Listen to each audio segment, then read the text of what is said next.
Welcome to dividing fractions. So we have our original question here, which is 3/8 divided by 4/5. And we've got 5 various options and only one option here is going to be correct.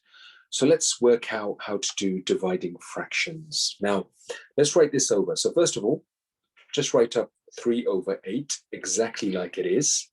Now this division sign turns to a multiplication sign. And what we're going to do next is the last 2 numbers on the right, we're just going to flip them over. So the 5 goes on top and then the 4 goes at the bottom. And you will work this out as if it were a multiplication fraction question. Now you can simplify diagonally once you get to this stage, and if you can't simplify, then simply just multiply across. So 3 times 5 is 15, and then 8 times 4 is 32. So 15/32, in this case, will be our correct answer. Now, because the top number is an odd number and the bottom number is an even number, you can't actually simplify this answer.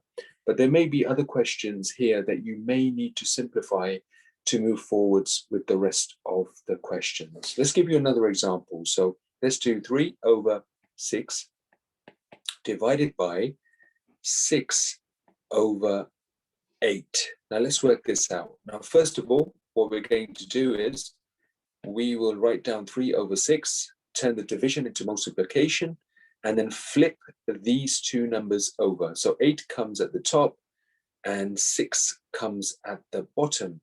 Now, looking at these numbers, we can simplify diagonally. You don't have to, but if you do simplify diagonally, it just makes it easier for you. So we've got 3 and 6 here diagonally. Let's simplify these. So which number divides into 3 and 6? 3 itself. So 3 goes into 3 once, and 3 goes into 6 twice.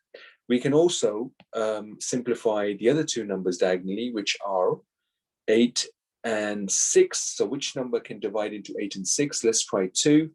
So 2 goes into 8 4 times, and 2 goes into 6 3 times. And now you just have to multiply across. So 1 times 4 is 4, and 3 times 2 is 6. Can we simplify this further? Let's try. So 2 divides into 4 twice, and 2 divides into 6 3 times. So now we end up with 2/3 as our final answer. So that's the technique of how to divide fractions, and follow this simple setup as I've just explained here now, and try your best with the rest of the questions. Thank you.